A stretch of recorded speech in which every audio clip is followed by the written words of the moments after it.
Já. Muito bem. Agora sim. Fechou. Ó, conversava, né, sobre essa partezinha agora, né? Então, falávamos da hepatite C, né? Vimos que a B e a C, então, são aquelas que têm, se dá a transição por contato sexual. Vimos que essas duas aqui são aquelas, principalmente a C, né, que pode evoluir para uma cirrose, tá? Casos até bem comuns, né, de acontecer, etc, etc. Vimos que já existe uma vacina para B, né, e para C, okay? Que isso pode, então, prevenir. Tá? Não esquece, vacina, né, sempre prevenção. Aí vimos aqui a imagem, né, de um fígado cirrótico, tá? E aí aqui alguns sintomas que nós já tínhamos conversado, a pele, né, a icterícia. Então, assim, normalmente as doenças que atacam o fígado, elas fazem com que a pessoa desenvolva a icterícia, tá? Que é essa pele amarelada aí, beleza? E aí chegamos, né, numa das doenças que mais aparece, pensando em Enem, é uma das que mais aparece, junto com esquistossomose e dengue. Tá? Então, são as doenças que mais aparecem no Enem. Então, ó, o que, que significa, né? Então, hoje os livros de biologia, inclusive hoje, né, a gente teve que fazer a escolha lá de manhã do livro das ciências da natureza, porque agora os livros não vêm mais divididos, né, em biologia, química e física, os livros vêm por área, então fica tudo misturado, né, biologia, química e física, então a gente tinha que escolher, o pessoal da área teve que escolher os livros. E aí, por acaso, eu estava folheando assim e abriu, né, numa das páginas lá que eu estava folheando, abriu aqui. Então, hoje, já aqui no Brasil, eles já trazem, não trazem mais a nomenclatura, quer dizer, ainda trazem a nomenclatura AIDS, tá? Mas vem primeiro SIDA, tá? Por que SIDA, né? Porque a gente pega como se for, aportuguesado a sigla do inglês, tá? Que seria o correto para nós, a ordem, as primeiras letras, né? Então, S de síndrome, tá aqui, tá? I de imuno, tá? D de deficiência, ok? E, no caso, humana, né? Então, síndrome da imunodeficiência adquirida, tá? Então, esse é o nome, por quê? Porque as pessoas adquirem isso, tá? Então, não é algo genético, não é nada que simplesmente aparece, tá? Por isso que a gente chama de uma IST, né? Antigamente chamada de DST. Elton, mas ela só se transmite sexualmente? Claro que não, tá? Existem outras maneiras que agora na sequência a gente vai ver. Então, síndrome da imunodeficiência adquirida. Bom, a primeira coisa que a gente tem que pensar, tá? O que é uma síndrome diferente de uma doença? Eu acho que até postei semana passada, lá na página, tá? A postagem de terça-feira da semana passada, terça ou quarta-feira da semana passada, da minha página lá, no Instagram, eu estabeleci algumas doenças. O que é infecção, o que é síndrome, para justamente ter isso bem correto na cabeça de vocês, tá? Então, por exemplo, assim, ó, o que é uma síndrome? A síndrome é um conjunto de problemáticas, é um conjunto de fatores que irão dizer que aquela pessoa tem uma determinada doença, uma determinada característica. Então, vamos pegar assim, ó, vou pegar outra coisa, síndrome de Down, tá? Então, a síndrome de Down, ela é caracterizada olha o que eu vou dizer, por vários fatores que fazem com que aquela criança desenvolva, né, aquela criança, né, o adulto, tanto faz, desenvolva uma determinada característica. Por exemplo, primeira delas, ter uma trissomia do par 21. Depois, mais adiante, a gente vai ver que não é só do par 21. Existe né, uma outra trissomia em outro par que também vai causar Down. Tá? Mas aqui, o que interessa para nós é a do par 21. Então, trissomia do par 21. Ok, essa é predominante, tem que ter. Bom, aí depois a gente vai, né? A musculatura flácida, né? Dificuldade, né? E aí, consequentemente, né? Dificuldade na fala, aquela fala enrolada, né? As mãos, né? Vão ser pequenas, problemas cardíacos, o rosto, né? Tem um nome, eu sempre esqueço, mas tem um nome específico, né? Para aquelas feições do rosto, dos Downs. Então, tá vendo? Ó, eu estou te citando vários fatores que estão dentro dessa situação que a gente chama de síndrome. Nesse caso aí, síndrome de Down. Aqui também é uma síndrome, tá? Então, aqui a gente também terá um conjunto, né, de características, um conjunto de problemáticas associado ao que vai acontecer aqui, tá? Bom, o agente etiológico, como a gente viu, não tem, né, nome científico nos vírus, então aqui a gente tem o vírus, né, que é o HIV, V de vírus, I de imunodeficiência e H de humano. Então, esse é o vírus da imunodeficiência. Ó, imuno, né, defesa, deficiência. Então, é uma deficiência nas nossas defesas. Esse vírus causa essa imunodeficiência, tá? Bom, formas de transmissão, tá? Então, formas de transmissão, eu acho que é, né, tranquilo. Aí, normalmente associada aos líquidos corporais, tá? Nem todos os líquidos vão transmitir. Então, o sangue é o principal, né? O esperma também, secreções vaginais, tá? Leite materno, atentem a isso aqui, tá? Porque isso aqui é pegadinha, ok? E acredita-se ainda, né, que ele possa passar. Hoje a gente já sabe que realmente ele consegue, né, passar transplacentariamente, tá? Mas assim, ó, a gente não sabe como isso acontece, mas a gente sabe que infecta. Antigamente se achava que era na hora do parto, né? Se achava que eram outros fatores, mas hoje já se sabe que ele consegue passar, mas não se sabe ainda como ele consegue passar, tá? Porque não esquece que a placenta é uma barreira, né, que protege o feto, né, vamos dizer assim, dos anticorpos da mãe, tá? Não esquece que o feto desenvolvendo no interior da mãe é um corpo estranho, tá? E aí, teoricamente, o corpo da mãe ataca ou atacaria, tá? E aí esse vírus consegue passar pela via, a gente chama de via transplacentária. Bom, alguns sintomas, né? Então, ó, febre, calafrios, dores musculares, aparecimento de ínguas, né? Que são aqueles processos inflamatórios nas regiões dos linfonodos, tá?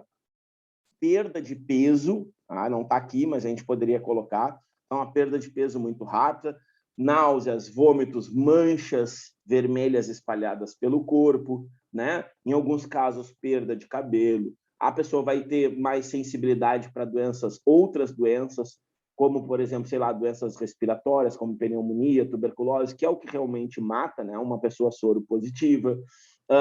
Infecções fúngicas é muito comum de aparecer, né? A candidíase, que é uma doença bem comum, né, causada por fungos em humanos, a gente chama de candidíase recorrente. Então, a pessoa tem, aí passa 2, 3 meses, aí ela volta, aí passa um mês, ela volta, e aí passa 2 meses, ela volta. Então, assim, ó, tu ter 3, 4, 5 vezes candidíase ao longo de um ano é um indício, é um sinal que, de repente, tu pode estar oscilando, né, essa questão ligada à tua imunidade. Tá? Então, seria necessário fazer um exame de sangue para ver.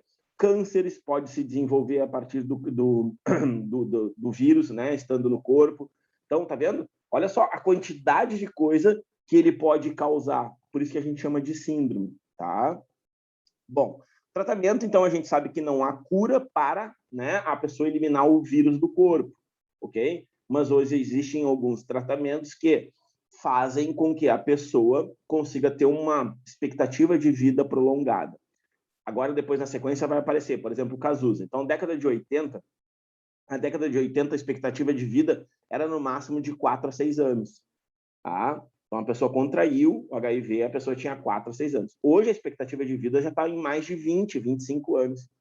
Entende? Então, a gente consegue prolongar, né, a expectativa de vida da pessoa que contrai o vírus. Claro, né, que a gente, de média, né? Então, tem pessoas que podem ter 32, tem pessoas que podem, né, falecer com 20 a 20 anos ou até menos, tá? Então, essa é a expectativa de vida. Por quê? Porque a ciência vai, né, vai acelerando seus processos. Antigamente se tomava um caminho que era questionado, né, que era um caminho de tentar inibir, matar o vírus, né, se a gente pode dizer assim, ou inibir o vírus, e hoje as medicações vão num outro, vamos dizer assim, numa outra linha, que é inibir, por exemplo, a transcriptase reversa, tá? Que é a enzima que faz com que a gente viu na aula passada, que é a enzima que faz com que ele seja replique, né? Faça a transcrição ao contrário. Então, ele é um vírus de RNA que produz um DNA. Então, tem a enzima transcriptase. Então, a medicação hoje tenta inibir essa enzima para que ela não consiga continuar esse processo, tá? Depois vai aparecer alguns conceitos ali, apesar de serem assim, até parecerem pejorativos, mas que é o correto na nomenclatura biológica ou médica, como vocês quiserem, tá? Então, ó, o tratamento consiste, então, na utilização de medicamentos que inibem a reprodução viral. Eu acabei de explicar para vocês aqui, tá? E aí aumenta, né, a sobrevida das pessoas, né, que contraem esse vírus. Bom, profilaxia, né, prevenção. Então, a prevenção ela se dá a partir da educação sexual. Então, por exemplo, aquela velha história, tem que usar preservativo, tem que usar preservativo, tem que usar preservativo, tá? Ah, Elton, mas eu só tenho um parceiro. Tá, mas teu parceiro, será que só tem um parceiro? O que eu sempre brinco, né, quando eu dou aula sobre isso, a gente sempre brinca assim, tá, beleza, tu tem só um parceiro, mas tu não sabe se teu parceiro só tem tu como parceiro, entende? Então, é esse questionamento, né? E a gente vê os índices aumentarem em 2 faixas etárias, tá? Aqui em Rio Grande, inclusive. Então, a gente vê os índices aumentar até os 18 anos, tá? Aumenta muito grande a contaminação por HIV e depois dos 50. Acho que isso fica muito característico, né? Por exemplo, até os 18, porque a gurizada, né, acha que está aí, né, bombando aí pela pandemia, né? A gente está aí há 2 anos já quase nessa função, tá? E aí acha que pode transar, porque eu conheço fulano, que conhece a ciclana, que conhece, só que aquela coisa, a gente não sabe que realmente as pessoas estão fazendo aí fora. E depois dos 50, que é aquela coisa que, tipo, a pessoa já vai perdendo aquela expectativa, né? Já tá naquela fase assim, tipo mesmo, daqui a uns anos eu já vou morrer, então também já perde esse cuidado, né, dessa questão de utilizar os preservativos. Fala, Duda. Não, só uma informação, trocaram a data do PAV para o dia 4 agora. Aí tem prova do PAV dia 4 e a Católica dia 5. 4 de dezembro? Uhum. Eu falei que eles iam trocar, né? Não, pelo menos não pega junto com a UFPEL, né? O UFPEL o quê? Com a Católica. Menos mal, ok? Então, uso de preservativos, tá? Controle de bancos de sangue, isso aí a gente tem, né? Mas não pode relaxar, né? Então, por exemplo, o Elton vai lá doar sangue, beleza. Esse meu sangue, ele precisa passar por todos os exames bonitinhos, etc, etc, tá? Como a gente faz um questionário quando a gente vai doar sangue, é sempre importante que as pessoas que vão doar sangue, elas não mintam nesse questionário, né? Uma vez eu até questionei isso, né? Porque eu ia doar, na época, sangue para o meu pai, na época ele estava doente, e não aceitaram. Ia ser direto, né? Mas mesmo assim eles não aceitaram, né? Porque eu tinha feito tatuagem, não sei o quê, e uma série de coisas. Então eles, assim, já me cortaram de cara. Mas tá bem. É justamente, tá? Eu questionei na época, obviamente, porque era um parente, né? Bem próximo, obviamente, mas ao mesmo tempo a gente tem o quê? A gente vê o quanto eles preservam, né, isso, porque aí poderia, de repente, se eu tivesse contaminado, não só com isso, né, poderia ser hepatite, todo o sangue que é doado, ele passa por toda essa bateria de exames, tá? Todos que são infecto-contagiosos pelo sangue, tá? Bom, depois, utilizar, né, somente seringas descartáveis aqui, né, aqui adiante, e não compartilhar esterilização de materiais cirúrgicos e odontológicos, até mesmo, né, as agulhas de tatuagem, já que comentei, tem que ter muito cuidado no local que vai fazer, ou quem gosta, né, que gosta de tatuagem, tem que tomar muito cuidado, porque mesmo que as pessoas troquem as agulhas, a máquina pode ficar suja, né? Porque, querendo ou não, ela entra ali na derme, né? Ela entra na derme, não esquece que ela vai até a derme. Na derme é onde nós temos os vasos sanguíneos. Senão a tatuagem não ficaria, né? Se a tatuagem ficasse na epiderme, quando a gente fizesse a renovação da epiderme, a tatuagem sumiria, tá? Então ela tem que ir lá na derme. E na derme nós temos tecido conjuntivo, e tecido conjuntivo ele tem sangue.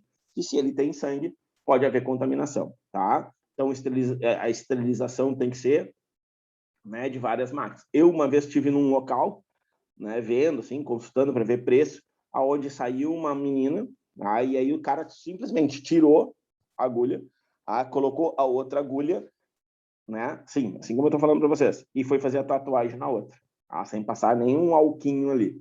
E eu assim, valeu, me deram o preço, bem, vai fazer assim, não, deixa para lá. Outro dia eu passo aí, nunca mais voltei. Então, existem. Existem. Então, assim, a gente acha assim, a gente está em 2021 e a gente sabe que, por exemplo, né, o pessoal transa sem preservativo, o pessoal faz tatuagem, ou até mesmo as pessoas, claro, são locais e locais, a gente não pode generalizar, tá? Bom, evitar, né, a amamentação no caso de mães soropositivas. Por isso a importância do pré-natal, tá? O pré-natal é importante por isso. Por quê? Porque se a mãe estiver contaminada, ela vai ficar sabendo já no pré-natal. E tomando as medidas necessárias, ela consegue evitar, né, a passagem do vírus para a criança. Aí isso é muito importante, porque a mãe, mesmo sendo HIV positivo, ela pode, por exemplo, gerar um filho saudável sem nenhum problema, tá? Então, isso tem que deixar claro para vocês. Mas, de novo, a importância do pré-natal. Isso é a cara do Enem perguntar essas coisas, tá? Dá uma história do pré-natal, aquela coisa, do SUS, sei lá, tá? E aí, por exemplo, entrar com uma mistura de uma doença que eles adoram de cobrar, que é a AIDS, tá? E aí a importância que seria, aí te dá lá as alternativas, qual que melhor representaria a importância do pré-natal para puérperas, para mulheres grávidas e assim por diante, tá? Bom, aqui na sequência, então, o que acontece, né? Que mecanismo ele faz, o que o vírus faz. Então, eu quero chamar atenção para isso aqui, porque vocês, a grande maioria de vocês vai fazer alguns vestibulares, tá? Então, eles pedem esses detalhezinhos, ok? Então, o vírus HIV, ele infecta um tipo de linfócito T, T de tatu, tá? Então, o linfócito T, e aí ele tem esse, vamos dizer assim, esse sobrenome, a gente chama de linfócito T, CD4, tá? Então, tá vendo? Eles são os nossos linfócitos também. Só existe linfócitos T. Não, existe linfócito T, CD4, CD8, CD12, CD9, entendeu? Esses são numerados, de acordo com o tipo de reação que eles vão ter no nosso corpo. Então, isso é bem complexo, tá? Bem complexo, tá? Tanto é que tem um livro que é, né? A gente chama assim, cada área tem um livro que é top, assim. Aí tem um livro de imunologia aplicada, né? E esse livro de imunologia aplicada, parece que eu estou vendo na minha frente, ele é branco, com uma cadeia, assim. Parece que é uma escadinha. Mas, na verdade, essa escadinha representa a ação, né? Que a gente diz que é a ação em cadeia, né? Ou ação em cascata, essa palavra utilizada na imunologia, ação em cascata que acontece no nosso corpo. Desde a infecção, tá? Desde a infecção, seja de que organismo for, até a resposta do nosso corpo. Às vezes acontece mais rápido, às vezes acontece mais lento. Por exemplo, quando a gente toma uma vacina ou quando a gente se infecta com algum micro-organismo que a gente nunca teve contato. Então, o nosso corpo pode demorar de 7 a 21 dias para criar imunidade. Por isso que vocês veem agora, né, toda hora na TV, né, que a gente está imune apenas após a segunda dose da vacina. Claro, né, na maioria das vacinas, tem as vacinas de dose única, após 20 e poucos dias. Por que eles dão assim 20 dias? 14 dias, vamos pegar a média, tá? De 7 a 21. Então, assim, por que eles pegam 14? Porque dá tempo, 2 semanas, vamos colocar aí, né? 14 dias, dá tempo, então, para o teu corpo produzir anticorpos, para que caso tu tenha contato com o vírus, pensando aí, já que a gente está falando, né, do Covid, do exemplo que a gente está vivendo, tá? Para dar tempo de tu, quando tiver contato, tu já ter anticorpos para eles se ligarem e avisarem essas células de defesa. Porque quem destrói o vírus ou quem tenta, vamos dizer assim, matar os micro-organismos não são os anticorpos, e sim as nossas células. Tá? Então, olha só, lembra do ciclo lítico? Tá? Nós tínhamos 2 ciclos, né, reprodutivos dos vírus. O lisogênico, onde ele mantém, né, o material genético dentro do vírus, e o lítico, onde ele destrói o vírus. Então, o que eu tenho aqui? Eu tenho os linfócitos, essa é a grande, vamos dizer assim, esse é o grande mecanismo do HIV. Ele quer ser fagocitado, ele quer que os linfócitos vão lá e ataquem ele, tá? Porque ele pensa, ele quer estar dentro da célula. Lembra? São parasitas intracelulares obrigatórios. E aí, olha só, os linfócitos CD4 são responsáveis por alertar o organismo quando há a invasão de agentes estranhos. Beleza. Aí o que acontece? Esse vírus, no interior, ele vai começar a se reproduzir dentro do CD4 e vai romper o CD4. E aí vai produzir, sei lá, outros 200 vírus. Entrou um, vamos supor que entrou um. Foi lá e fagocitou, beleza? Aí o que acontece? Esse vírus começa a se reproduzir lá dentro. Ele utiliza o aparato da célula, o mecanismo da célula, para que aí ele consiga o quê? Ele consiga produzir novos vírus. E aí ele vai, produz e rompe a célula. E aí ele vai produzir, os vírus que são liberados, eles vão procurar outros CD4s. E assim por diante, assim eles ficam fazendo esse ciclo aí, até que a gente assim, queda da imunidade, não é assim que a gente fala? A pessoa que tem HIV lá tem queda da imunidade. Essa queda da imunidade justamente dá porque ele vai diminuindo o número de células. Para que servem as medicações? Para estabilizar isso, entende? Então fica estável.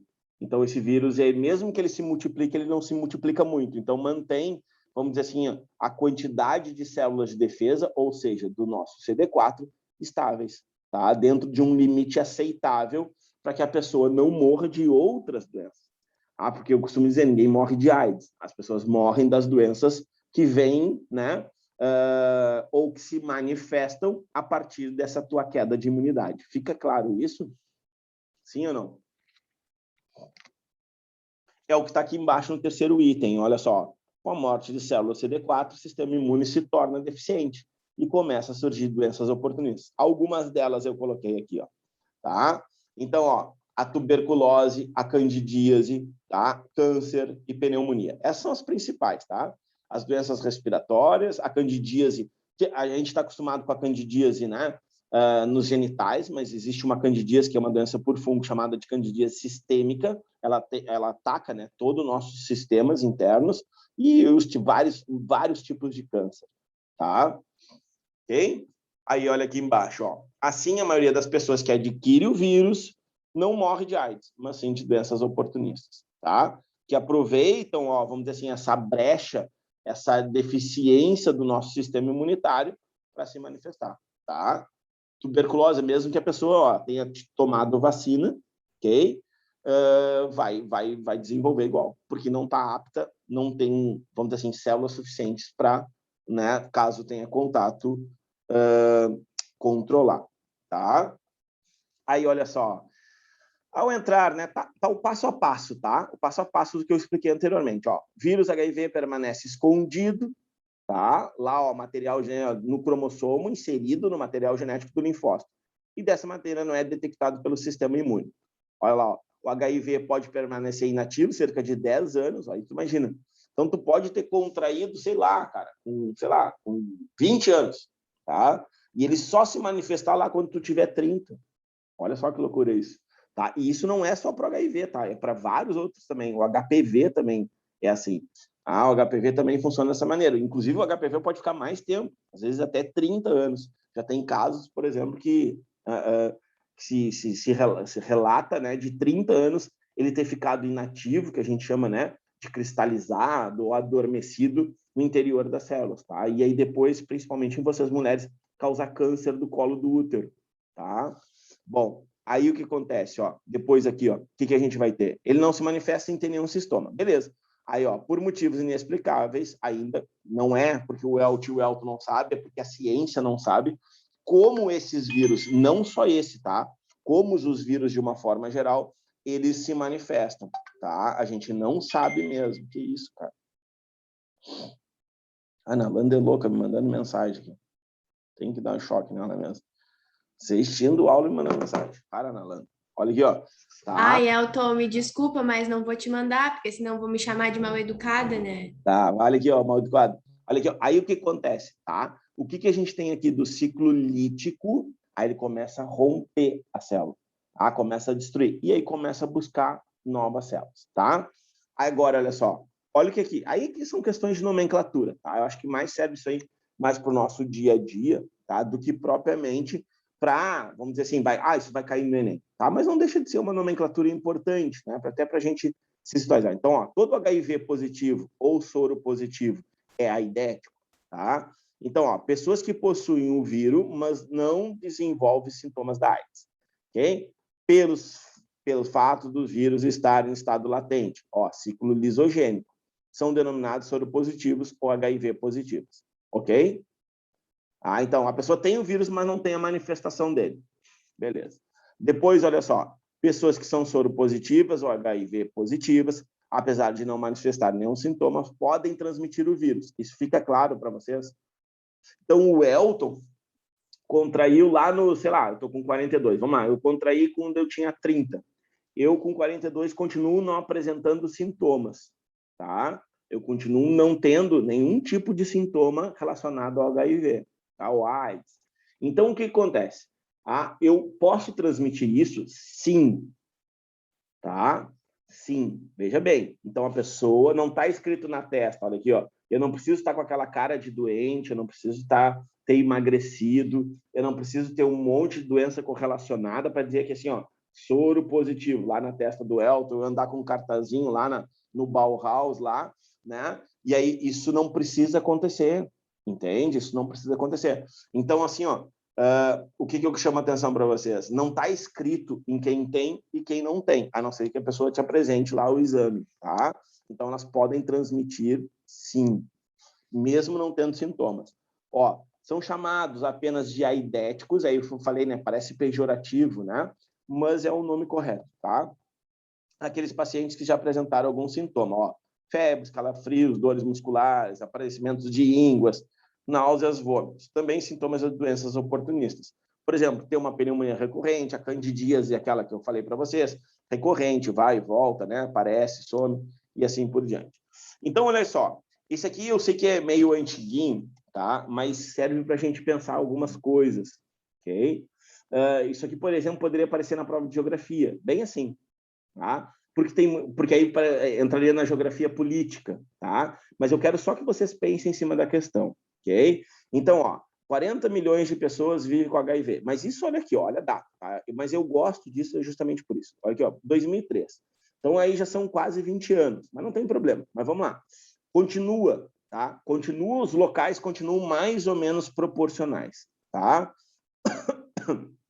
Então, ó, em 2003, há quase 1 milhão de pessoas na América do Norte, 1 milhão e 600 na América Latina, 490 mil no Caribe, né? 600 mil na Europa, 600 mil na África do Norte, Oriente Médio, porque aí tem uma coisa, né, mais rígida aí e tal. A Europa, na Oriental ou Ásia Central, 1,5 milhão. Europa, 1 milhão. Ásia, 6 milhões e 400, acho que dá para entender, porque aqui está a China, né?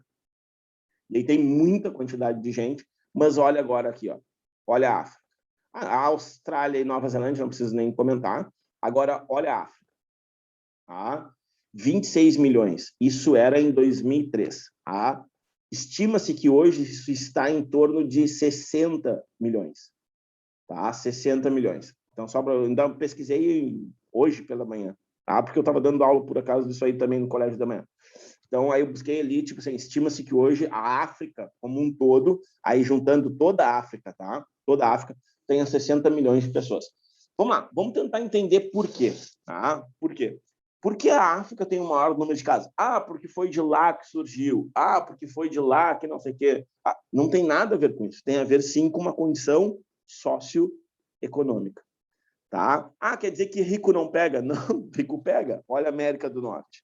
A América do Norte, basicamente, só tem países, se não desenvolvidos ou muito desenvolvidos, estão em constante desenvolvimento, ok? Bom, mas olha a Europa. Ah, mas a Europa é muito menos. Sim.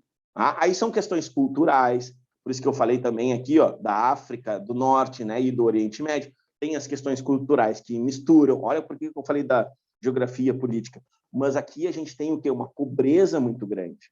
Tá? A gente tem questões, por exemplo, aqui, tirando a África do Sul, né, lá embaixo, tá? Então, por exemplo, assim, a gente tem questões muito sérias econômicas, há questões étnicas, né, de guerras, de estupros, a gente não pode esquecer disso, né? Os filmes estão aí para quem quiser ver, vários, né?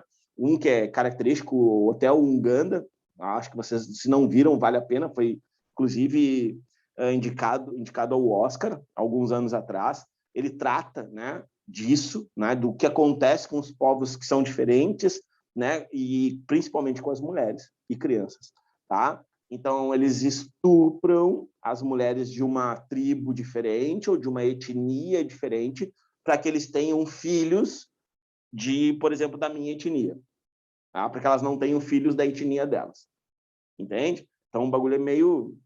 nem sei o que falar, tá? Então, não esqueçam que isso tem a ver também, pessoal, com o quê? Com a educação. Lembra qual era o primeiro item lá, de profilaxia da prevenção? Tá? O primeiro item era o quê? Educação sexual. Tá? Então, se a gente fala de educação sexual, o que falta para a gente ter essa grande contaminação aqui? Investimento em educação. Consequentemente, vai falhar, né? Vai explodir, né, esses números aí, né, em relação à AIDS. Tranquilo?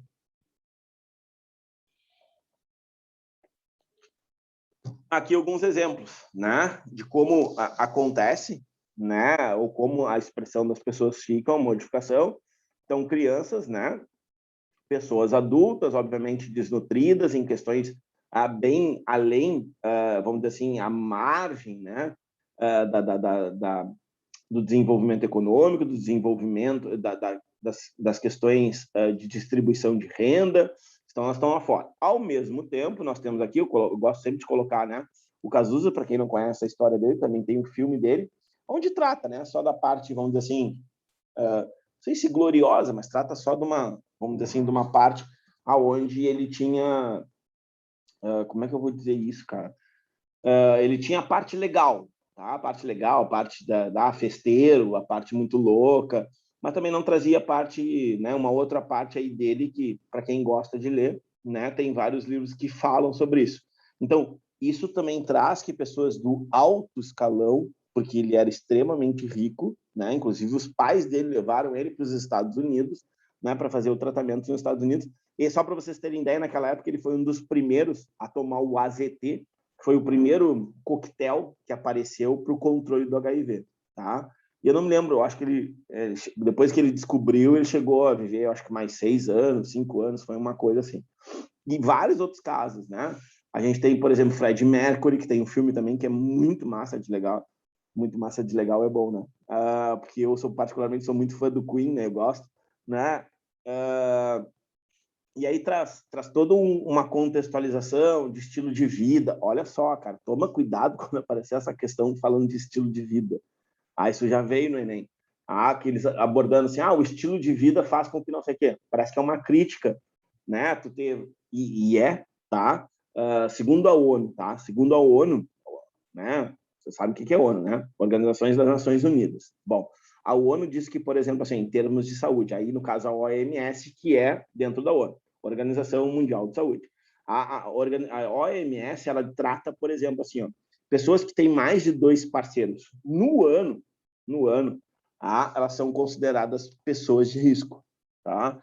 Pessoas de risco em termos de transmissão de ISTs, infecções sexualmente transmissíveis, e se colocam em risco também.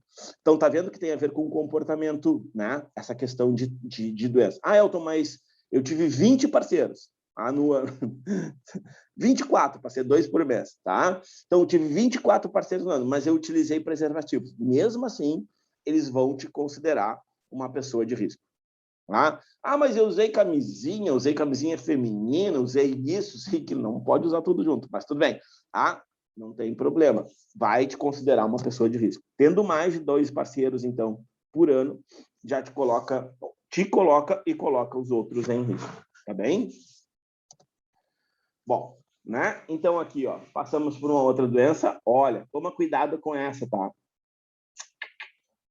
Vocês têm visto, acho que vocês acompanham algumas notícias, algumas coisas aí, essa questão aí dos antivacina, né? Então, tem toda essa situação que a gente está passando, né?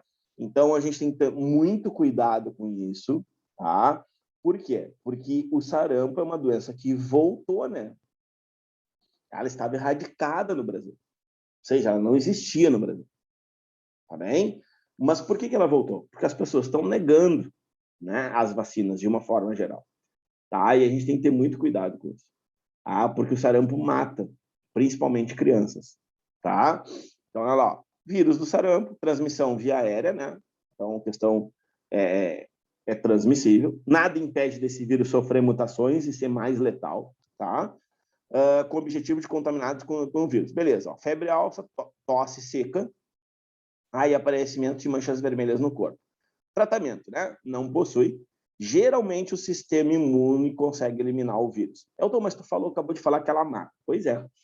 A mim, Elton, que sempre me alimentei, minha família sempre teve condições, né? De me manter lá gordinho, né? Tomando leitinho na hora exata, tendo refeições, obviamente que não. Mas em crianças desnutridas, qualquer febre, qualquer alteração imunológica, ela pode levar a óbito, tá? Então, a gente precisa tomar cuidado com isso. Então, é uma doença super fácil de controlar. Então, assim, é que nem assim, tudo na vida existe, assim, níveis, né? Então, por exemplo, assim, o Brasil era, tipo, nível 1 em termos de controle do sarampo. Hoje a gente baixou para 3, tá? Porque a gente deixou de vacinar. Então, as crianças estão deixando de estarem imunizadas. Aí, alguns pais, e é muito legal essa discussão, esses tempos eu até vi um episódio, The Good Doctor, né, que falava sobre isso. tá?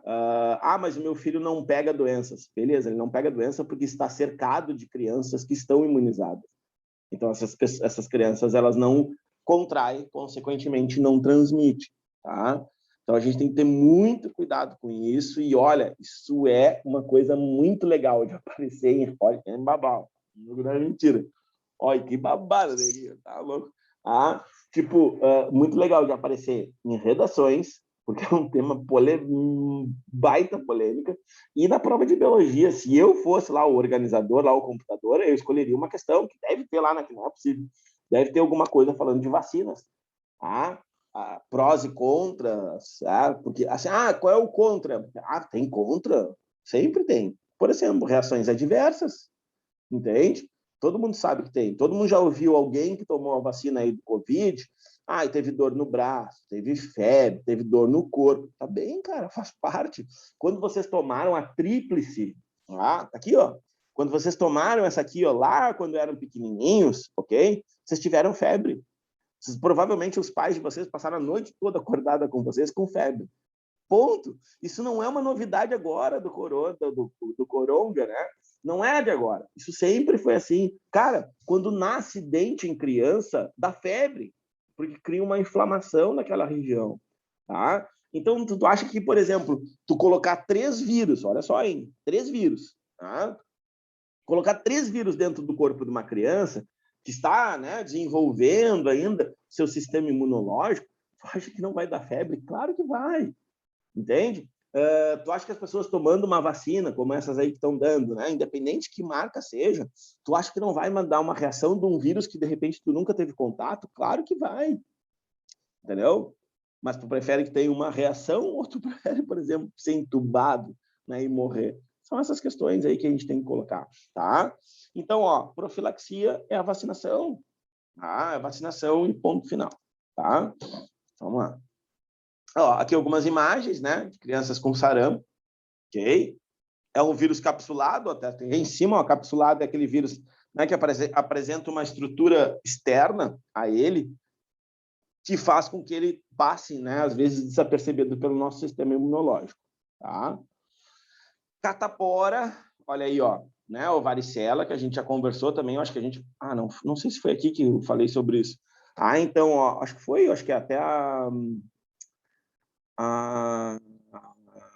Lara, acho que comentou, acho que foi, tá? A varicela, né? O varicela zoster, né? Só que a gente falou da herpes zoster, né? Então, tô vendo, é um vírus muito pertinho, vamos dizer assim, da família, tá? Então, fora da transmissão, né? Forma de transmissão, então, vias aéreas, de novo, contato pessoa a pessoa, tá? Inclusive até por objetos. Inclusive, na casa, eu me lembro, eu tive varicela, tá? Então, eu me lembro que, por exemplo, eu tomava banho com um sabonete diferente do pessoal da casa, né? Então, era, até porque era um sabonete especial, assim, né? Para evitar aquelas casquinhas, dava muita coceira, eu me lembro que dava muita coceira, tá? Não podia pegar sol, umas coisinhas assim. Então, lesões, né? Lesões na pele que causam ardor e coceira, tá? Em crianças, a gente chama de catapora ou varicela, em adultos, a gente chama de cobreiro, tá? Que é um nome popular, tá? A gente não pode esquecer que isso aqui são nomes populares, tá bem?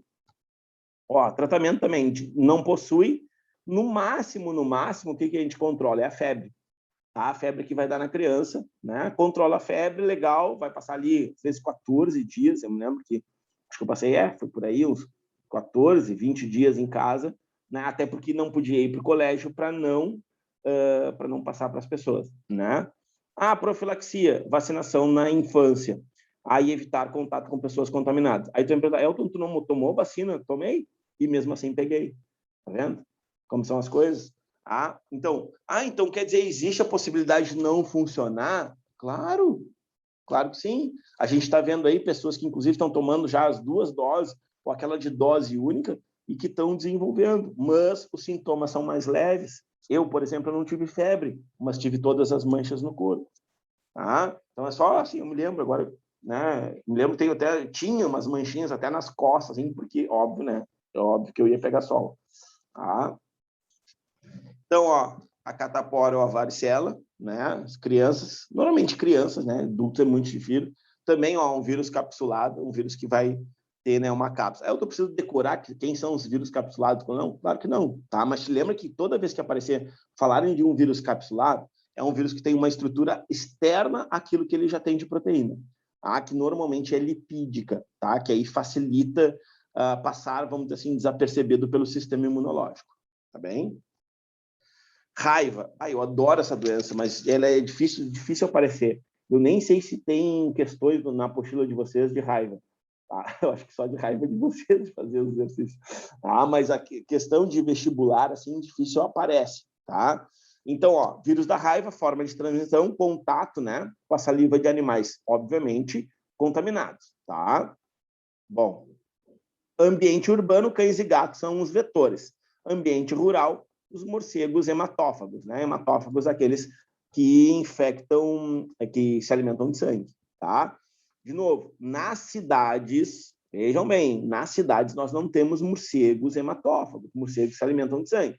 Então, os morceguinhos aí que tu vê aí num prédio antigo, algum lugar aí que te assusta, olha lá o morcego, que horror e tal. Cara, ele tem mais medo de ti do que tu deveria ter dele. Então, por quê? Porque eles são frutíferos, tá?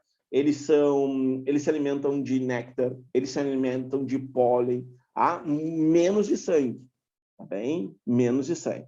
Bom, então, ó, Elton, mas como é que passa para o cachorro? Então, por exemplo, vamos lá, um morcego pode morder um cachorro, tá? Pode morder um cachorro na zona rural, tá? E assim por diante, ok? Então, ó, olha os sintomas dos animais, tá? Dos animais. Então, encefalite, que é uma inflamação no encéfalo, tá? No sistema nervoso central. Agressividade excessiva, por isso que tem sempre aquela expressão, né, do cachorro babando, né, com uma cara de brabo. Aumento da salivação e incapacidade de deglutição, que a gente chama de hidrofobia. Acho que é uma característica interessante, ok? Que é bem característica, bem específica, vamos dizer assim, né, da raiva. Aí, olha só, no homem, insônia, dor de cabeça, convulsões, salivação excessiva, tá? Então, ó, espasmos musculares da glote, olha só a importância, e dificuldade de deglutição também, hidrofobia. Isso aqui, assim, ó, o cara vai tomar um gole d'água, não consegue engolir de jeito nenhum, chega assim, engasgar e coisa. Por quê? Porque de repente, tá com sintomas de raiva, tá? Profilaxia não tem cura, tá? Vacinação dos animais domésticos, né? E vacina antirrábica para os seres humanos. Existe, tá? Principalmente em ambientes rurais, tá? Aqui, mais para a cidade, é mais difícil. Aqui, né? Ó, os bonitinhos, né? Salivação, a salivação né? Até espumando. Eu adoro esse cachorro aqui. Esse cachorro aqui é meme, né? É por isso que eu gosto dele. Ele é meme no Facebook, cara assim, tipo aquele cara que sai correndo do cachorro, esse aqui corre atrás. Só que eu acho que os caras ampliaram para mostrar a cara dele. Então, o cachorro, de uma forma geral, quando tem raiva, ele fica assim. Aqui, né? Um dos principais vetores, olha os dentes, né?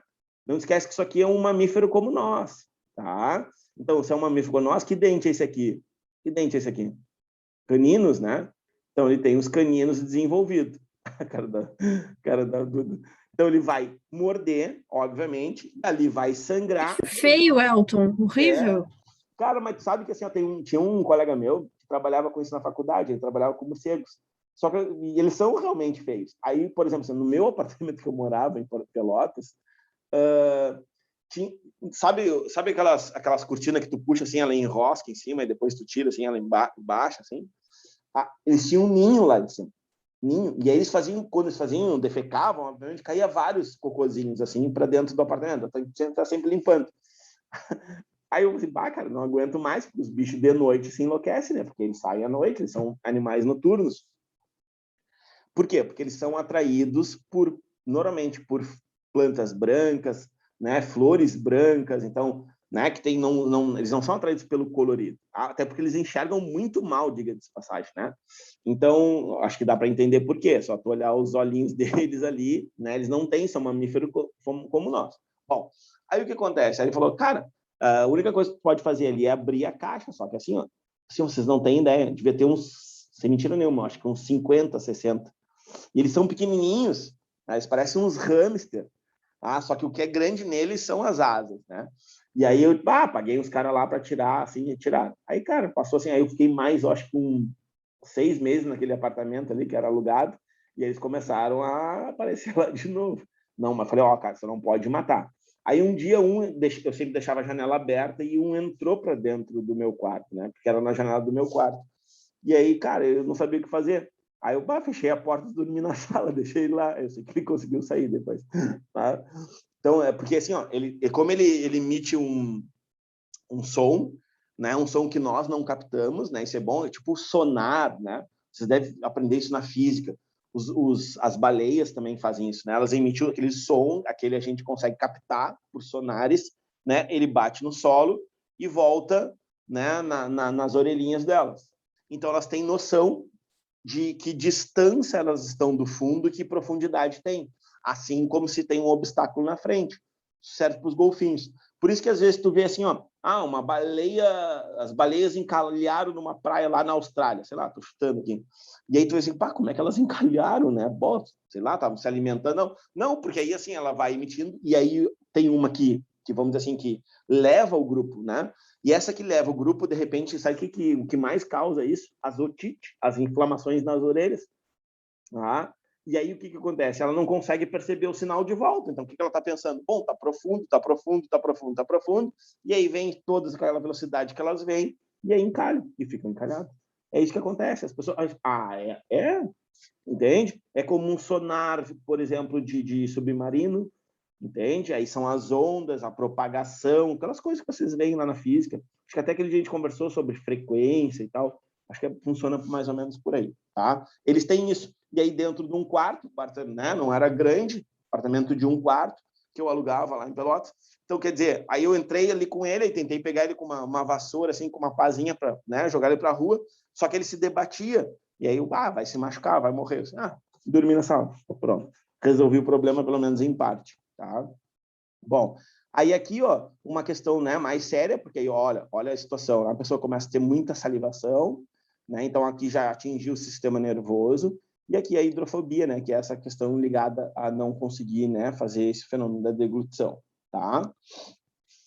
A poliomielite, olha a data, né? Esperamos que continuem assim. Eu não sei a quantas andam, né? Essa aqui no Brasil. Então, ó, erradicada desde 1989, tá? Então, isso é um ganho, né? É um ganho muito grande, por quê? Porque é a famosa, né, paralisia infantil. Então, eu, por exemplo, vacinei muito, né? Crianças, talvez até alguns de vocês, né? Se os pais de vocês levavam vocês, deixa eu ver, vocês têm 18, talvez não.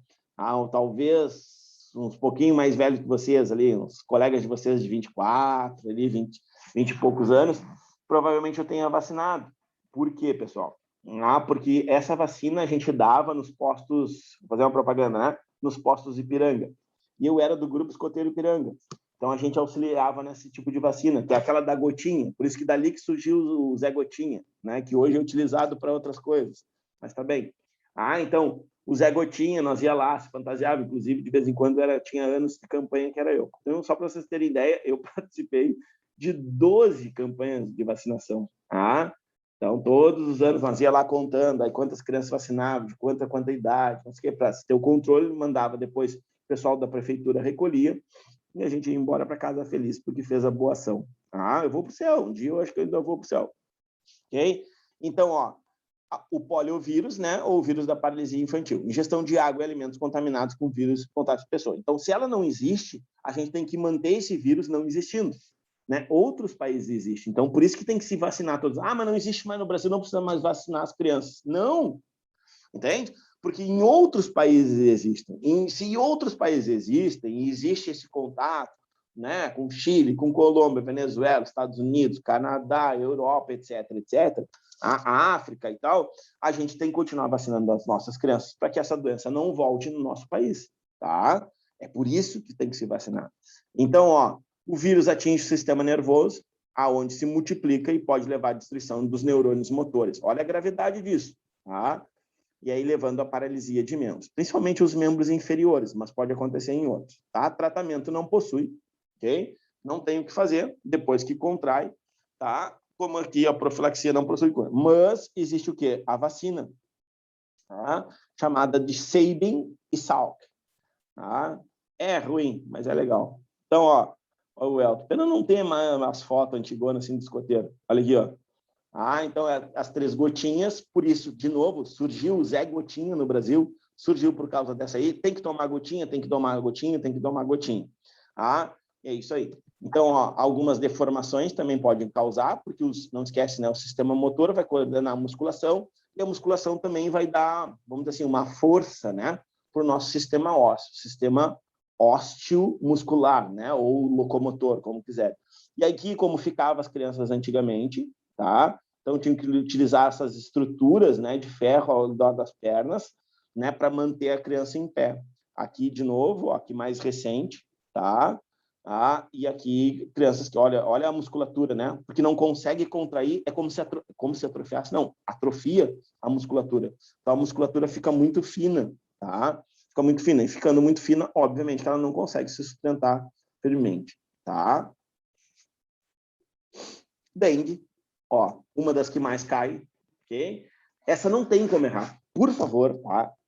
O mais difícil que eles puderem colocar no Enem, né? Ou sei lá, PAV ou vestibular, é a interpretação da questão, tá? Porque não tem mais o que cobrar de dengue, entende? Então, assim, ó, vírus da dengue, aí são vários, tá? Dengue 1, eles chamam de DEG, DN, A1, 2, 3, 4, são vários tipos de dengue, tá? Não tem problema. Só que olha aqui, ó. Forma de transmissão através da fêmea do mosquito Aedes aegypti ou, ó, talvez seja novidade para vocês, do Aedes aegyptus, tá?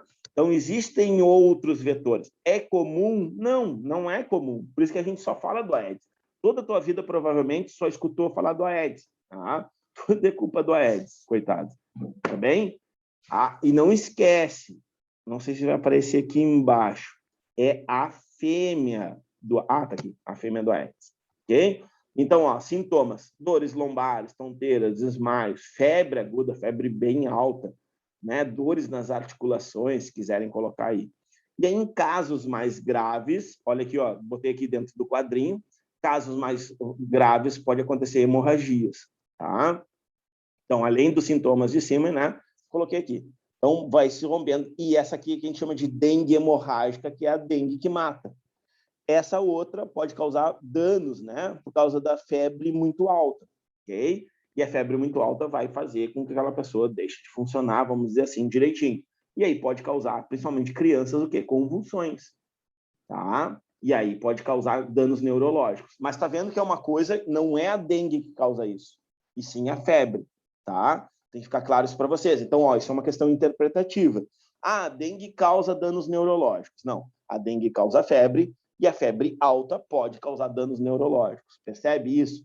Isso na hora lá do Enem parece uma... Aqui, falando aqui hoje, parece uma barbada, mas lá no dia da prova do Enem ou de um vestibular que for fazer, complica, tá? Então, de novo, ó, a dengue causa febre muito alta, ok? E a febre muito alta pode gerar, principalmente em crianças ou em idosos, as convulsões, que podem gerar danos neurológicos. Então, não é direto. A dengue causa danos neurológicos, tá? A dengue causa outras coisas que podem levar a esses danos neurológicos. Fica claro isso aí para vocês? Fica? Sim? Beleza. Bom. Aí, no caso, né? Aí as hemorragias, sim, né? As hemorragias aí é um problema grave, aí não tem o que fazer. Que, como eu coloquei aqui, ó, são pequenos vasos que vão rompendo, são vários pequenos vasos. Daí fica difícil de controlar. Se fosse um vaso de maior porte, tu vai lá, abre a pessoa, faz a cirurgia e, teoricamente, ela fica bem. Tá? Teoricamente. Ok? O tratamento consiste apenas na tentativa de remediar os sintomas, fazer com que essa, ó, de novo, a febre não aumente, né? Medicações, por exemplo, para diminuir as dores musculares e nas articulações, para que a pessoa se sinta bem, fique num local arejado, é importante, né? A aspirina é contraindicada por interferir na coagulação sanguínea, tá?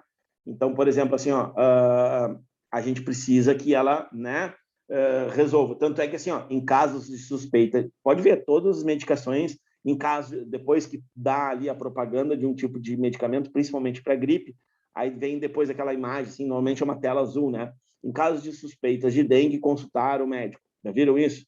Tá? Isso pode ser uma questão de Enem, tá? Ok? Por quê? O que a aspirina faz? A aspirina faz uma vasodilatação. Presta atenção nisso, hein? A aspirina faz uma vasodilatação. E aí a vasodilatação pode aumentar os casos, as lesões nos vasos. Tá? Então, isso pode forçar o vaso e a pessoa ter mais hemorragia. Então, por isso que se deve evitar a aspirina. Tá? Depois, ó, não possui cura, tá? Eliminação de criadouros, obviamente, né? Então, evitar que águas acumulem, seja lá em balde, seja lá em, sei lá, né? Plástico, etc, etc, tá? E a utilização, principalmente, de inseticidas e repelentes, tá? Então, isso aqui também é evitado. A gente poderia colocar, né? Deixa eu ver. A gente poderia colocar, telas, né, em portas e janelas, que evitaria também, né, a utilização de inseticidas, como está aqui, aqueles eletrônicos, aqueles mata-mosca, o que vocês quiserem. Tudo isso vai evitar, né, com que a gente tenha. E aqui, então, o Aedes, né, ele é bem bonitinho, é bem legal de trabalhar com ele. Trabalhava com ele também na faculdade, tá? E aqui alguns tipos, né, de hemorragias que acontecem, por exemplo, quando a pessoa contrai a dengue, tá? Elas são localizadas assim. Aqui, nesse caso aqui, é um braço, quer dizer, acho eu que é um braço, né? Só aparece uma parte, um braço. E, por exemplo, aqui, ó, essa é localizada, não é num órgão vital, percebe? Agora, se fosse num órgão vital, por exemplo, perto do fígado ou perto do pâncreas, ou coração, né? Aí isso complicaria bastante, tá? Então, ó, febre alta e súbita, dor nos olhos, é uma característica também, sabe? Uma ardência, não coceira, mas uma ardência nos olhos, dor de cabeça, dor nas juntas, né? Que a gente chama de articulações, perda do apetite e manchas, né? Avermelhadas pelo corpo, tá? Febre amarela, essa é boa também. Elton, quero te fazer uma pergunta. Manda. A fototerapia tem alguma coisa com a AIDS ou não? A foto? Isso, fotoimunoterapia, aquela lá. Cara, assim, então, assim, ó, vamos lá. Boa essa pergunta. Hoje eu procurei uma menina que faz acupuntura. Então, assim, ó, o que a gente tem? A gente tem o que a gente chama de terapias complementares, tá? Então, assim, ó, o que é a terapia? Terapia é medicação, é médico, tá? Ponto. Ok? Então, o médico te prescreve o tratamento. Ó, sua medicação é essa aqui. Mas, cara, tu quer buscar lá, por exemplo, sei lá, fazer fototerapia, acupuntura, reiki, né? Outras, sei lá, como é que é? Cromoterapia, aquelas aromoterapia. Então, tudo isso são chamadas de terapias complementares. Pela ciência, ao pé da letra, não são consideradas, vamos dizer assim, terapias que tenham consistência científica, tá? Mas auxiliam. Tanto é que deixa eu ver, nós estamos em 2021, desde 2008, 2006, tanto a acupuntura como o reiki são aceitos no SUS. O SUS utiliza olha a palavra, como terapia complementar. Então, tá, eu tô lá, eu tenho dores de cabeças horríveis. Aí procuro um médico, o médico me dá uma medicação e me diz assim, ó, pô, cara, vamos fazer também uma acupuntura. E aí tu faz pelo SUS. O SUS hoje permite. Então, são essas duas no Brasil, tá? São aceitas. Agora parece que retiraram, ok? Bom, então, para tu ver. Então, existem algumas situações. E realmente, vamos lá. Acupuntura, vou te dar um exemplo, tá? A acupuntura, a gente sabe que estimulando determinados locais, tu cria uma microlesão naquela região e diminui a inflamação. Por quê? Porque as tuas células migram. É como se tu estivesse assim, ó, apertando um local aqui a minha mão, eu vou apertar esse local aqui na minha mão, vou ficar apertando aqui até terminar a aula, tá? O que vai acontecer? Isso vai dar um sinal para o meu corpo e as células de defesa, as células anti-inflamatórias vão correr para cá. E se eu tiver uma inflamação nessa minha mão, tipo assim, ó, aqui não tem nada, mas já que eu tô aqui, eu vou cuidar do resto, que é o meu dedo, que sei lá, que estava inflamado. Então, o que acontece? A fototerapia, ela trabalha, ó, a foto, né? Qualquer coisa ligada à cromoterapia, ela vai trabalhar com a questão da luz. E a gente sabe que, ó, vocês estudam isso na física, nós temos o quê? Nós temos a frequência com que essas luzes aparecem, tá? Estimulam nossos olhos ou o nosso corpo, tá? E esse estímulo, ela incidindo na gente, ela também estimula determinadas situações. O azul, o vermelho, o laranja, o amarelo, o lilás, é importante para a cura, né, inclusive. Então, assim, ó, então, agora, Elton, mas tem como, se a pessoa fizer só isso, ela se cura de um câncer, ela se cura de uma doença X ou Y? Não existe, tá? Não existe um método, olha a palavra, método. Lembra que a gente viu? Precisa de um método. Não existe um método padrão, tá? Ó, eu vou fazer assim, tantas sessões, e isso serve para curar. Mas elas se sabe que elas auxiliam sim, tá? Então, por quê? Por que isso não é mais ampliado, não é mais aberto? Justamente o que a gente chama de ato médico, tá? Os médicos não permitem que, por exemplo, outras pessoas atuem na sua área, ou digam, prescrevam, vamos dizer assim, um tratamento. Por exemplo, o psicólogo, ele não pode prescrever uma determinada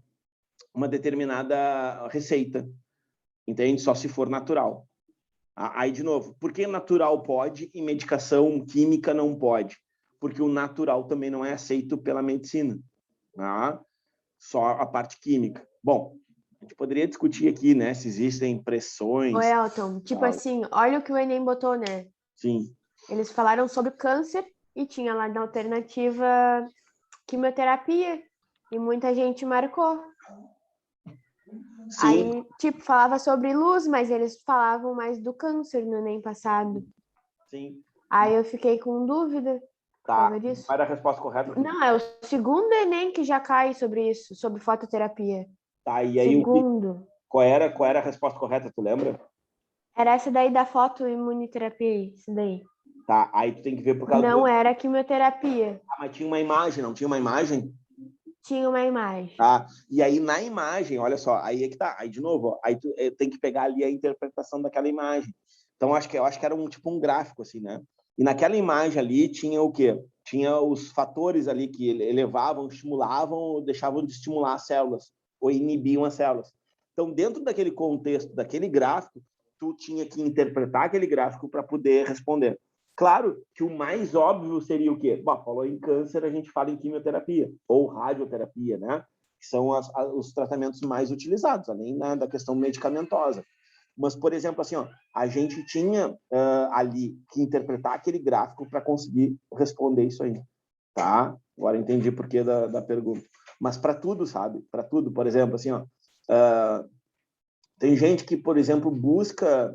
Vamos lá, uma que está super assim, não é que na moda, né? Na verdade, sim, as pessoas estão ampliando os seus conhecimentos, que é o reiki, que é a energização. Aí tu vai me dizer assim, todo mundo... Cara, nós somos feitos de quê? De moléculas, né? E nós estamos em constantes reações químicas, o dia inteiro, ao dia inteiro.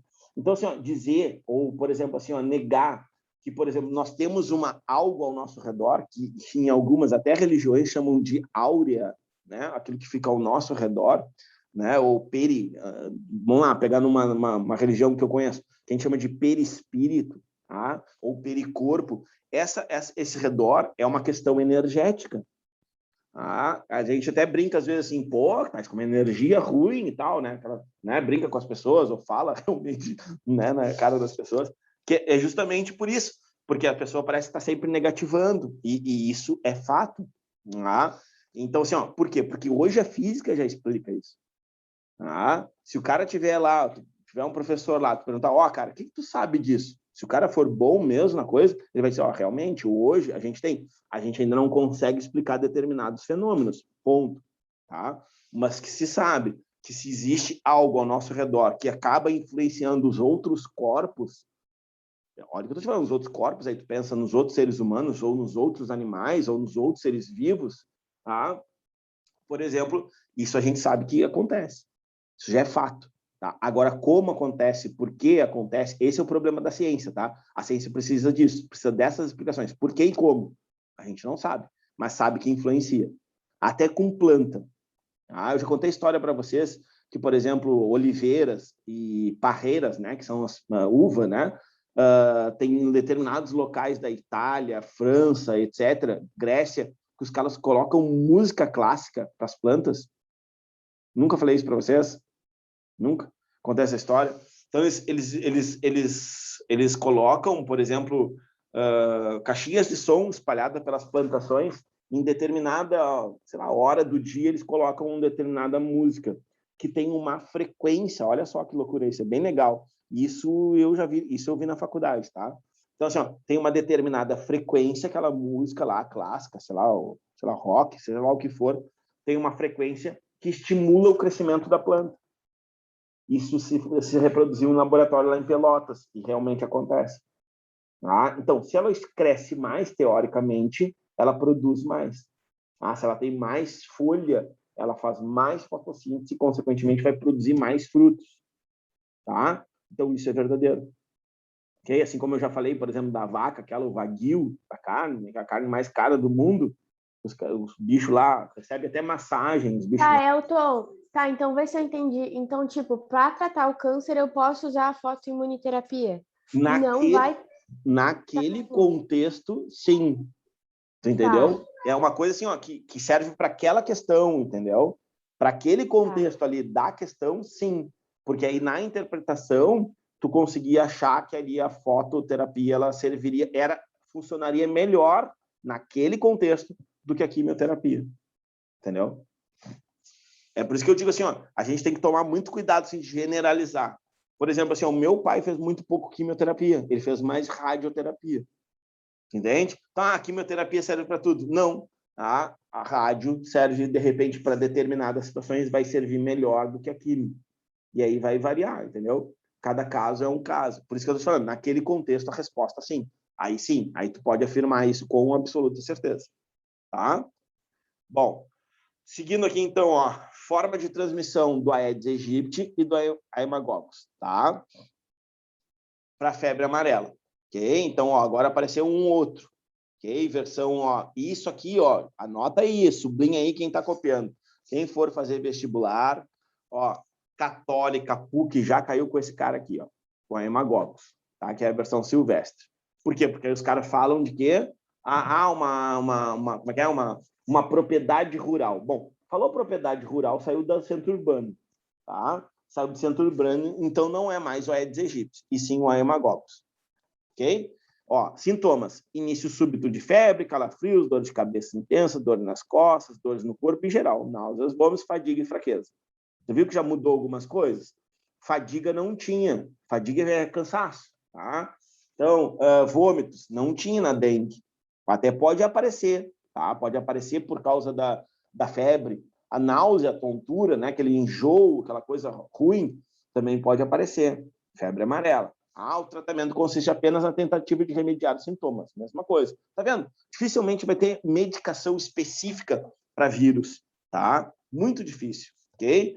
Então, olha só, profilaxia. Desde abril de 2017, o Brasil adota o esquema vacinal, tá? Apenas uma dose durante toda a vida, medida que está de acordo com as recomendações da OMS. Okay? Então, ó, 2017 é recente, tá? Eliminação de criadouros, como sempre, né? E utilização de inseticidas repelentes, mesma coisa. Elimina criadouros, pode colocar telas, pode colocar portas, janelas e assim por diante, tá? Tranquilo aqui? Cachumba, né? Menos, vamos dizer assim, de menos importância, né? Em termos de óbitos, mortes, etc. Tá? Então, o vírus da parótida infecciosa, ou vírus da cachumba, tá? Forma de transmissão aérea, contato pessoa a pessoa, né? E aumento das glândulas parótidas, ou seja, das glândulas salivares. As glândulas parótidas são essas aqui atrás, não esquece, tá? Raramente pode acometer o sistema nervoso e os testículos. Aquela história, a cachumba pode deixar uma pessoa estéril. Ó, de novo, raramente. Pode acontecer? Pode, tá? É mais uma que está presente na tríplice viral, ok? Tratamento não possui. Aquela história, controla a febre, fica em casa isolado, né? Evita contato. Às vezes a gente tem o quê? Surtos. Toma cuidado com esses conceitos, tá? Epidemia, pandemia, números de casos. Bom, se é aquela assim, ó, aconteceu na escola. Na escola, sei lá, Nossa Senhora de Lourdes, tá? Então, aconteceu um surto, porque foi lá na escola, sei lá, 20 crianças pegaram cachumba. É um surto, tá? É um local muito específico, muito reduzido, tá bem? Então, aí a gente chama de surto. Ou, de repente, pode até ser numa cidade, alguma coisa, né? Que é um pouquinho maior, mas continua sendo localizada. Bom, profilaxia, então, vacinação é uma das que está dentro da tríplice viral, tá? Então, ó, os bonitinhos aqui, né? Com cachumba, né? Então, fica lá com aquela carinha lá inchadinha, etc, etc. Nada muito, vamos dizer assim, perigoso. A rubéola, aí tem um perigo principalmente para quem tem o quê? Para quem está grávida, ou seja, para vocês mulheres, tá? Então, agente etiológico, né? Vírus da rubéola, tá?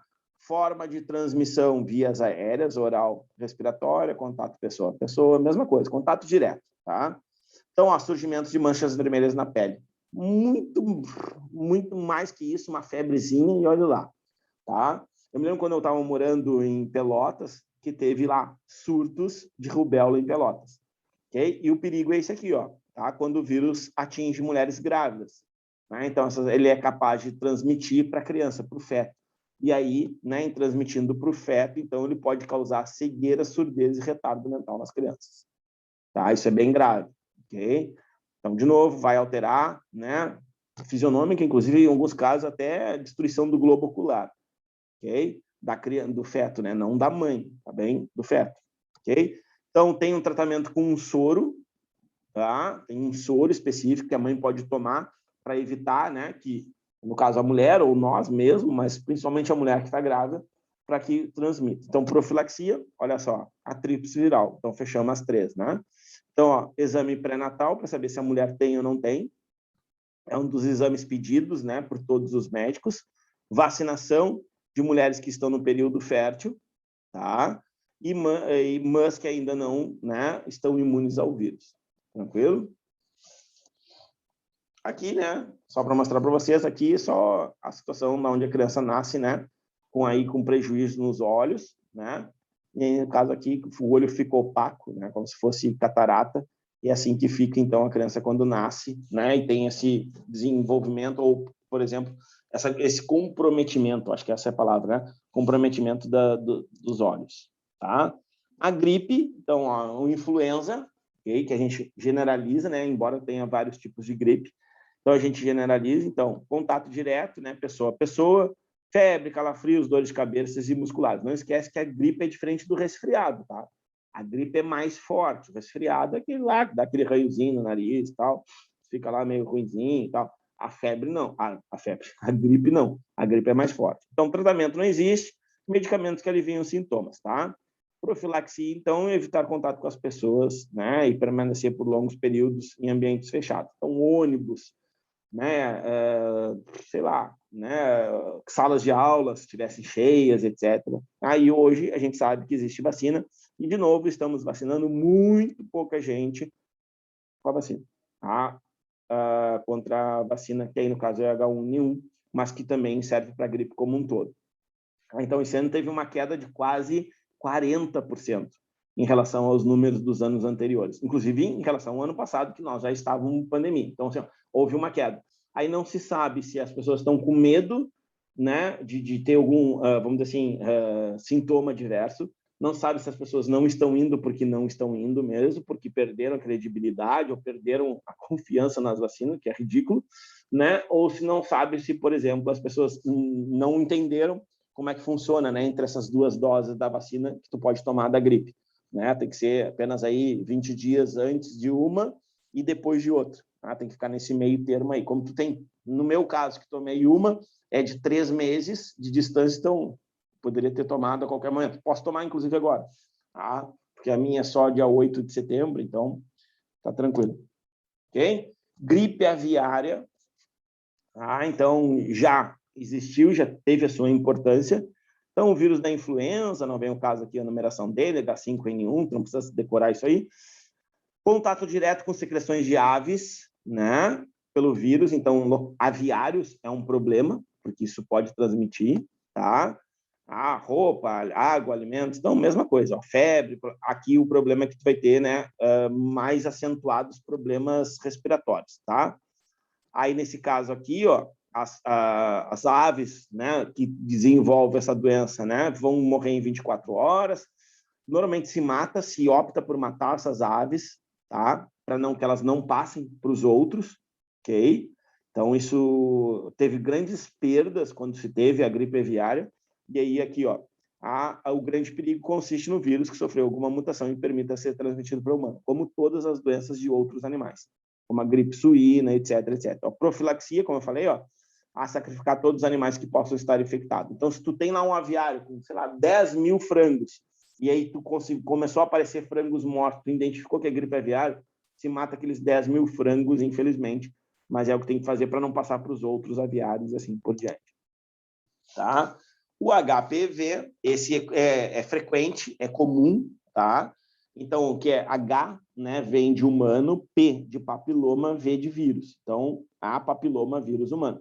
Então, pensou em verruga, olha aqui, ó, esquece agora o HPV, tá? Mas tu pensou em qualquer tipo de verruga, é um papiloma, ok?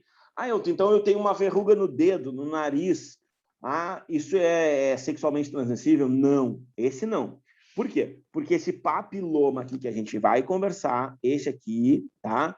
É o sexualmente transmissível, ok? Os outros, tu contraiu em algum outro local, tá?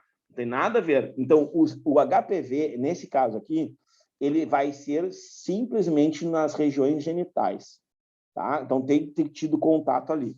Elton, então, por exemplo, se a pessoa por exemplo, tocar com o dedo, eu pego no dedo? Não.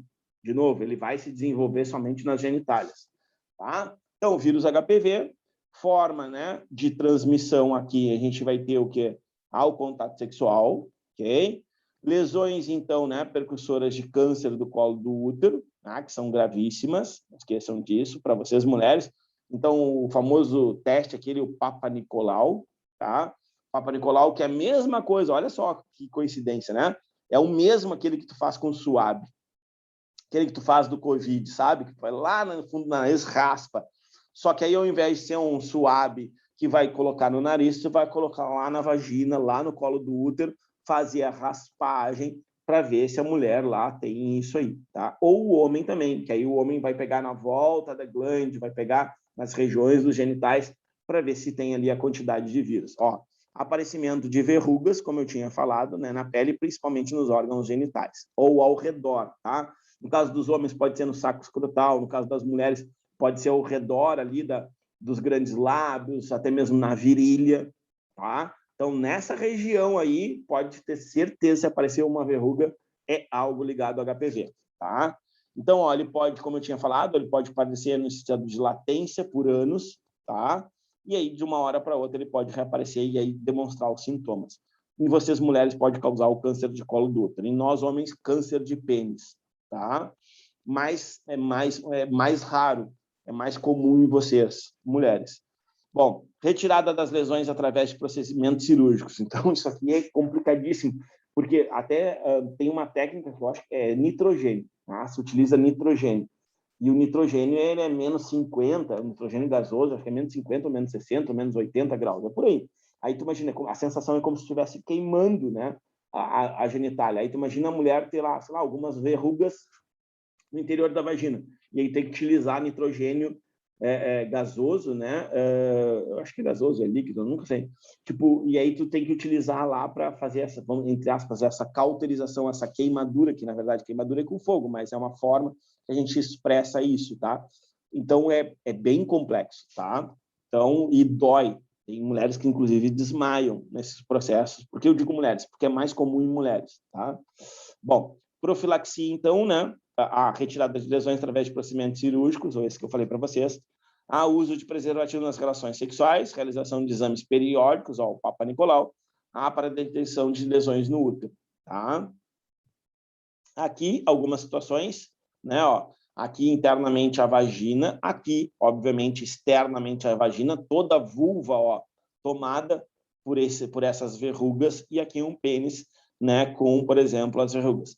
Tá, Elton, mas isso aí é casos extremos? Claro que sim, tá? Claro que sim. Mas, por exemplo, assim, ó, poderia ser só uma dessa aqui, ó, poderia ser só essa aqui, ó, pequenininha, ou poderia ser só essa aqui, ó, pequenininha, e não precisa estar na glande, pode estar na base do pênis, pode estar no testículo, como eu falei, ó, estão vendo aqui, ó, pode ficar na região da virilha, tá? Então, claro que esse caso aqui, a mulher, sei lá, ou por desconhecimento, ou por vergonha, alguma coisa, acabou não procurando tratamento médico, e aí foi se proliferando, se desenvolvendo. Tranquilo aqui? Dúvidas aqui ou não? Não? Vamos lá.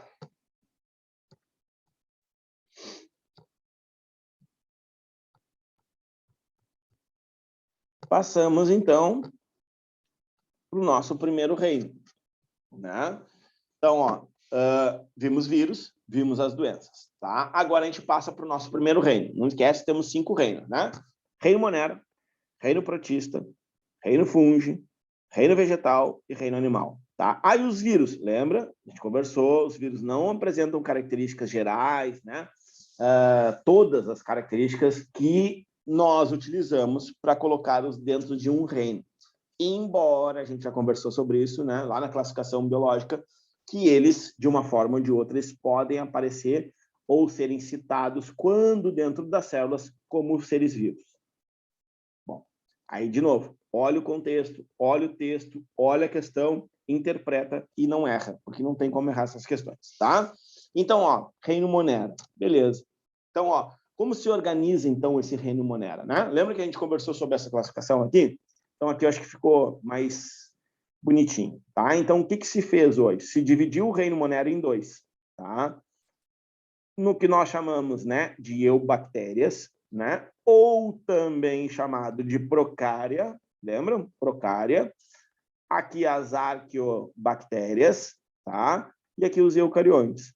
Então, se dividiu, na verdade, os dois grupos em 2 os procariontes, ou seja, o reino Monera. Desculpa.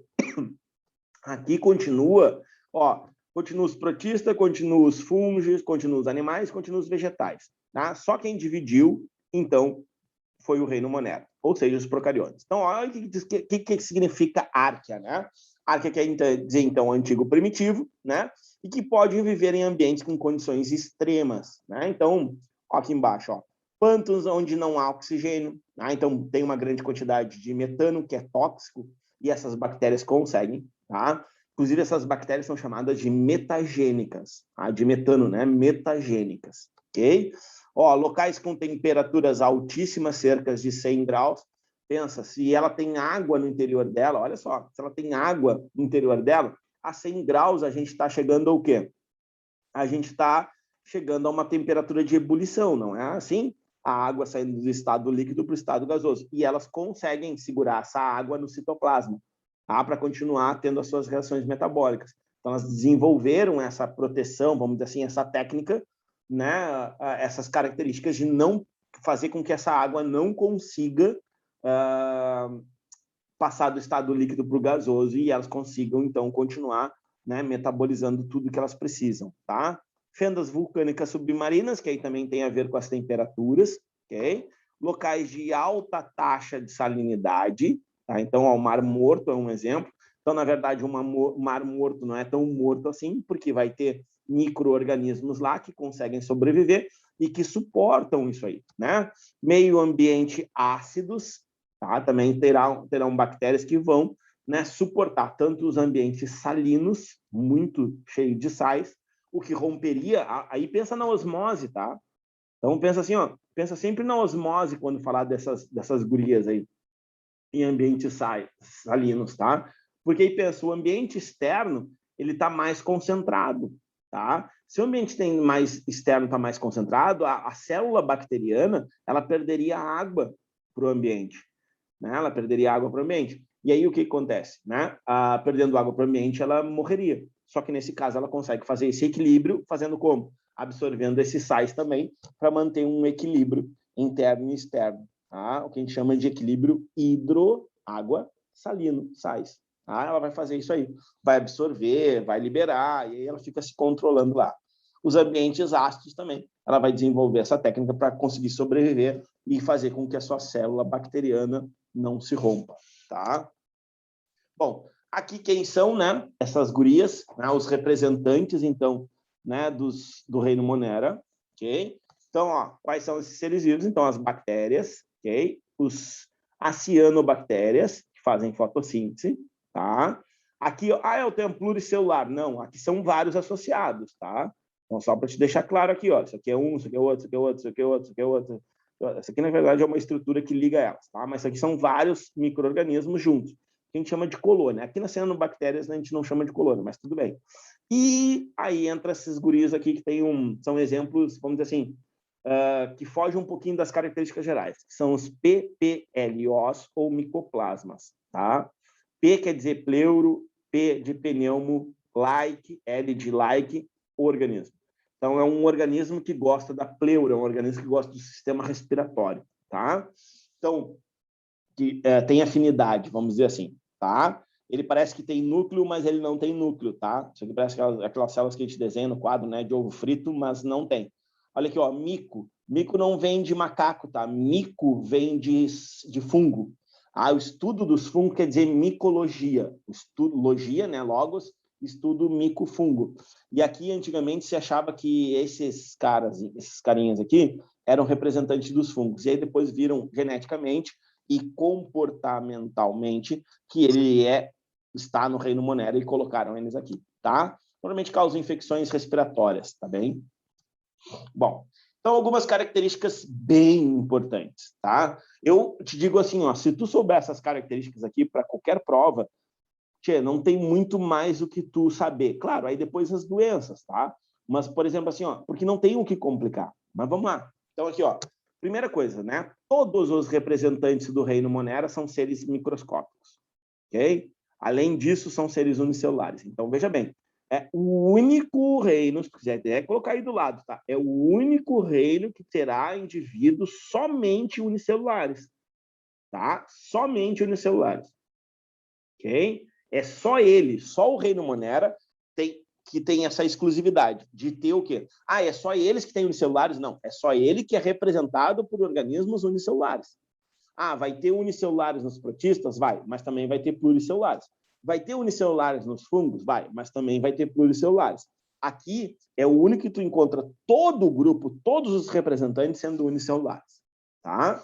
Bom, também é o único tá? Grupo ou reino, como tu quiser, que é formado por seres procariontes. Todos os outros 4 reinos são eucariontes, tá? Então, somente o reino Monera é procarionte. E além disso, ó, além de ser procarionte, o DNA dele é circular, né? E está ali presente no citoplasma, tá? Solto no citoplasma. Por quê? Porque ser procarionte quer dizer que tu não tem o quê? Que tu não tem núcleo, tá? Então, a gente chama que esse DNA ele está solto, ele está disperso, ele está, sei lá, imerso. São várias palavras que eles utilizam no citoplasma. Pode utilizar, de novo, ó, pode, solto, na verdade ele não fica, mas pode aparecer, solto, imerso, né, no citoplasma, ok? Então, ele está em contato direto com o citoplasma, material genético, que coisa nos eucariotos não acontece. Tá? Nos eucariotos, eles estão dentro do núcleo. Bom, podem ser autótrofos ou heterótrofos, tá? Mas qual é o principal? Não tem, porque, por exemplo, autótrofos eu tenho, por exemplo, as cianobactérias, tá? E aí, quando eu falo de cianobactérias, eu estou falando daquelas que fazem fotossíntese, e também tenho bactérias do ciclo do nitrogênio, que fazem a quimiossíntese, que é um outro processo, de produção do seu próprio alimento. A fotossíntese utiliza a luz, a quimiossíntese utiliza as reações químicas, tá, para produzir o seu próprio alimento. E os heterótrofos, que, por exemplo, bactérias de decomposição, tá? As bactérias que fazem a decomposição de uma carcaça, de um cachorro morto, por exemplo, de um gato, ok? Elas são heterótrofas. A bactéria que faz a decomposição, sei lá, da tua pele aí, aqui agora, da tua pele. As bactérias que te causam doenças são heterótrofas, tá? Do tétano, por exemplo, ou do botulismo, sei lá. Elas são bactérias que são heterótrofas, porque elas vão se alimentar de algum local, de alguma coisa, tá? As bactérias que estão no nosso intestino agora, por exemplo, né? Nos auxiliando, inclusive. Olha o Activia, lembra quando tinha aquelas propagandas do Activia? Controla a tua... Eu gosto dessa palavra, né? Flora intestinal, porque aí flora intestinal, pelo menos para mim, lembra vegetais, né? Mas tá bem, tá? Vamos adiante. Reprodução. Agora sim, ó. Agora tu pode ver que, ó, ó, a gente vai colocar quem é o principal. A reprodução assexuada é a principal. E cai, cara, por incrível que pareça, cai no Enem. Como reprodução bacteriana. Tá? Então, ó, que a gente vai chamar depois de divisão simples e tal, sessiparidade. Mas, olha aqui que eu quero te chamar a atenção. A sexuada pode acontecer, tá? Então, existe reprodução sexuada, sim, nas bactérias. Tá? Que depois mais adiante, conversa sobre isso. A respiração, de novo, aeróbica, presença de oxigênio, tá? E a anaeróbica, na ausência de oxigênio. E se é uma respiração anaeróbica, o que acontece? Fermentação, tá? Então, não esquece que toda respiração anaeróbica é uma forma de fermentação. Bom, obviamente que nós humanos somos muito espertinhos e utilizamos muitas dessas bactérias, né, para nosso benefício. Por exemplo, né, produção de vinho, né, produção de elementos fermentados, por exemplo, queijos, tá? Cerveja, ok? Então, ó, tá vendo? A gente vai Ô, utilizar... Elton, quero te fazer uma pergunta. Manda. Quando uma pessoa tá produzindo, tipo, por exemplo, peguei essa questão hoje, uma farinha de linhaça, sei lá, uma farinha de alguma coisa. Tem como tu extrair o óleo dela, né? Tem. Tá, isso daí tu extrai do resíduo Farinha, do não. extrato. Da farinha, não. Da farinha... Tá, mas tipo assim, a questão falava da farinha e depois perguntou assim, tipo, tinha todas as fases e depois perguntava assim, qual dessas opções irá sair o óleo de linhaça? Tipo, o falava da óleo... farinha, falava da farinha e mostrava o processo de como ela é feita, tipo, resíduo 1, resíduo 2, Tá, extrato 1, extrato 2, e eu tinha que saber. tá. Aí o que acontece? Tu vai ver o local onde tem o quê? Ou a casca ou a semente. Tinha alguma coisa assim? Não, tinha água. Não, água não. Lara, é uma questão de química. Bom. Aí o que acontece? Olha aqui, ó. Não sei se é de química também, mas para mim era biologia, aquilo ali. Era Não. biologia. Depois me manda, Nalanda, me manda ali que aí eu dou uma olhadinha com calma. Porque assim, ó, o que acontece? Os óleos, eles são retirados da onde? Dos oleoplastos, tá? Os oleoplastos, a gente vai ver nos vegetais isso, tá? Os oleoplastos, eles estão comumente acumulados aonde? Eles estão comumente acumulados nas raízes ou nas sementes, ok? Porque aquele óleo que vai dar, por exemplo, assim, ó, quando a gente fala assim, ó, óleo de girassol, okay? Tira da onde? Da semente do girassol. Óleo de canola, se tira do quê? Da semente da canola. Óleo de, sei lá, cara, o azeite, tá? Aí, olha só, o azeite se tira o quê? Do fruto, que é a azeitona, entendeu? Se tira do fruto, do macerado do fruto. É por isso que tem que ver a questão, tá? Mas aí, por isso que ele é mais fino, ele é, vamos dizer assim, ele é menos gordo, é feio de falar, mas ele é menos pesado, ele é mais light, porque ele sai do fruto, entende? Então, se extrai do fruto e não do, vamos dizer assim, da semente. Mas a maioria dos óleos, principalmente os que nós utilizamos, eles vêm das sementes. Até o óleo de amendoim, o óleo de coco, né? O óleo de coco, você já deve ter ouvido falar, né? Que o pessoal usa aí nas dietas e tal.